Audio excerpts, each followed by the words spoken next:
Televidente nang nosta para aqui na Setco Sasaki, pasobra din oranang di Marduga, etaba lugar ku capta atenção de autoridade no momento ku nang constatar auto ku tres sospechosos adem.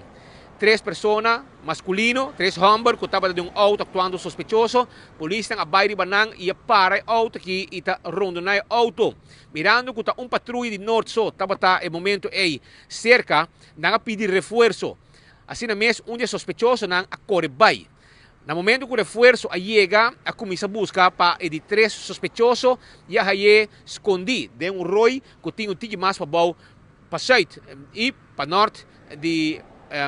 norte de Bowling, para site de Setco Sasaki.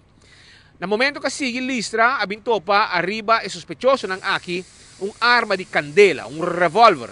O revólver que é confiscado. E auto também a queda confiscar e três sospechosos aqui a bordo de guarda.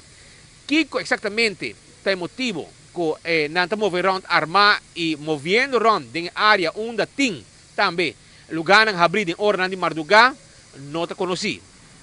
Está sospechado que não tem intenção de cometer ou outro atraco, pero é uma visão estranha que não há em hora de Marduga tem suficiente motivo para over na detenção de três sospechosos aqui, depois que haya também arma de candela e de três, a bordo haya escondi de Roy no momento que ele corre pero ora que a polícia do norte a pedir reforço, mesora e patrulha de praia, patrulha ng ex de norte, patrulha de Santa Cruz, a bem mesora e estava agente policial de Santa Cruz que a logra de búsqueda agente policial feminino que bintopa com sospechoso escondi de Roy Cotacore entre Bowling e também Setco Sasaki. Seguro um bom trabalho de coelho policial viaja mais que estamos moverão de ornang de Marduga também para garantizar a segurança da comunidade aqui. Um bom trabalho. Espera, poder dia nos dilante, mas sente que deteni para motivo de posição de arma de candela.